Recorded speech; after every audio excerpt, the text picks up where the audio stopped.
Did you know that New Zealand has more sheep than people? Now that might sound like a punchline, but it's actually a fact. This country, known for its breathtaking landscapes and vibrant culture, also holds a unique title. It's home to around 9 times more sheep than people. Imagine that, for every person you meet in New Zealand, there are 9 fluffy sheep roaming around. This isn't just a quirky fact, but a testament to New Zealand's rich farming heritage. Sheep farming is a significant part of their economy and cultural identity. This small island nation has the highest density of sheep per unit area in the entire world. So, whether you're trekking through the rolling hills or just taking a leisurely drive, you're bound to come across these woolly residents. And there you have it. In the land of the long white cloud, it's the sheep who rule the roost. Yes, those fluffy creatures outnumber humans by a long shot. Ever wonder where New Zealand got its name? Well, the story takes us back to the country's indigenous Maori people. They christened this beautiful land as Aotearoa, which translates to the land of the long white cloud. The name paints a vivid picture, doesn't it? It's not just a poetic expression, but it holds a deep significance in Maori culture. You see, the Maori people were skilled navigators. They relied on cloud formations to navigate their way across the vast Pacific Ocean. A long white cloud on the horizon was a sign that land was near. In this case, the land was none other than New Zealand itself. The name also reflects the country's geography.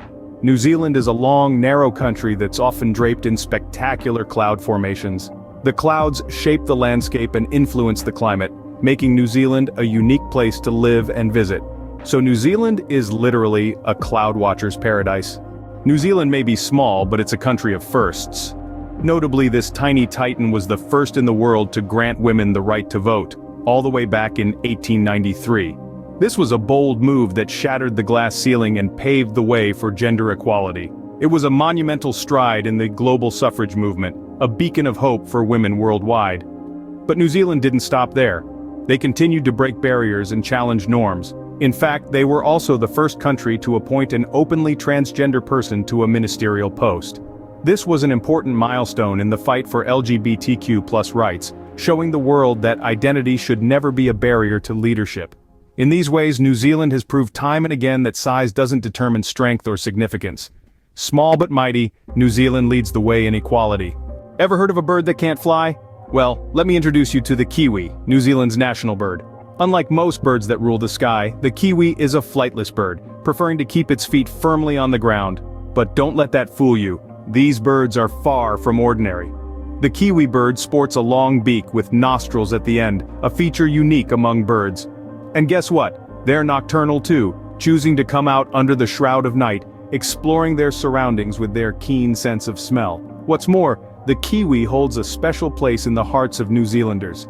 Known locally as Kiwis, New Zealanders proudly take their nickname from this peculiar bird, embodying its resilience and adaptability. These birds might not fly, but they sure do symbolize the spirit of New Zealand. If you're an adrenaline junkie, you'll love New Zealand. This small island nation tucked away in the South Pacific is a paradise for thrill seekers. Known as the adventure capital of the world, New Zealand is the birthplace of bungee jumping. It all started in the 80s when an innovative Kiwi named A.J. Hackett leaped off the Kawarau Bridge, sparking a global phenomenon. But the adventure doesn't stop there.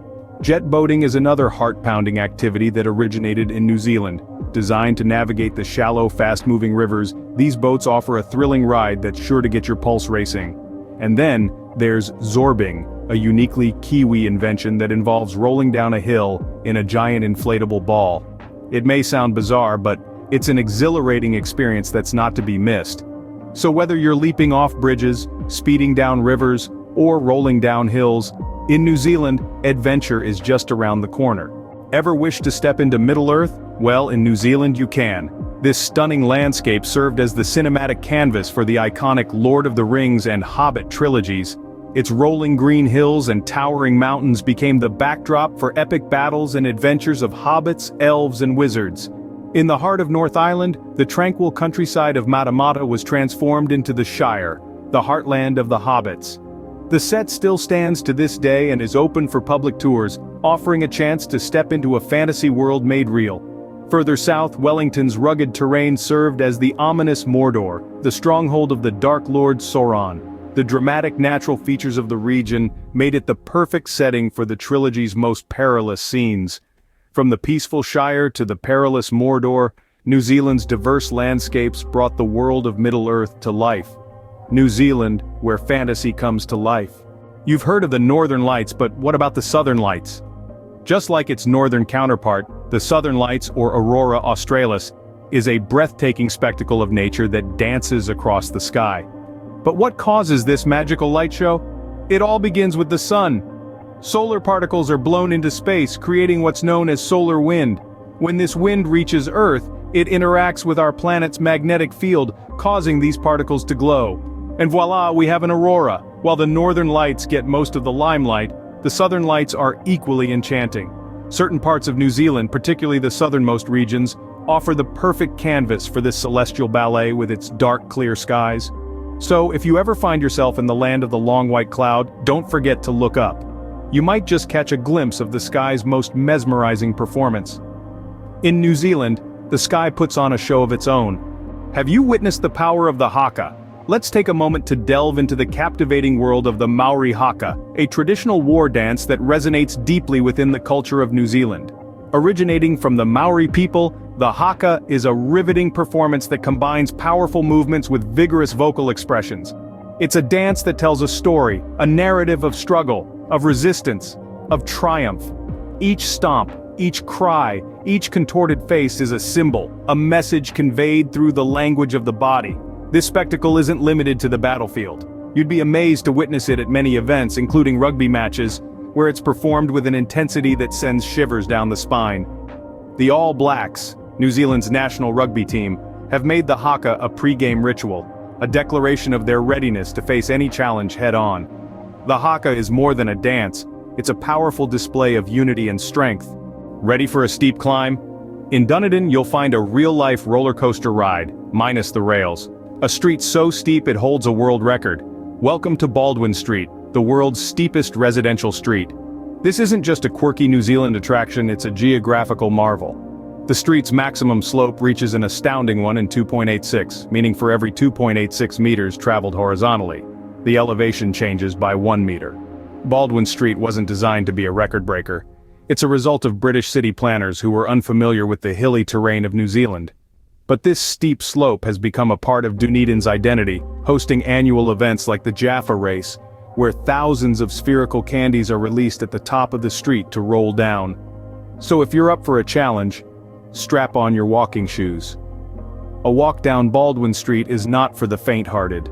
Did you know New Zealand is the youngest country on Earth? Time and again, we've marveled at the wonders of this island nation.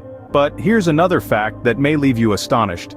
Despite its rich history and vibrant culture, New Zealand was actually the last major landmass to be populated by humans. Let's rewind the clock a bit.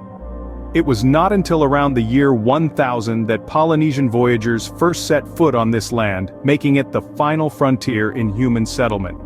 The first Europeans didn't arrive until the 17th century, and it was only in the 19th century that the country officially became a British colony. Now, imagine that. While the rest of the world was undergoing monumental changes, New Zealand remained untouched, waiting in tranquility for its own chapter to unfold. This makes New Zealand the last major landmass to be populated and therefore the youngest country on Earth. New Zealand might be young, but it's rich in history and culture.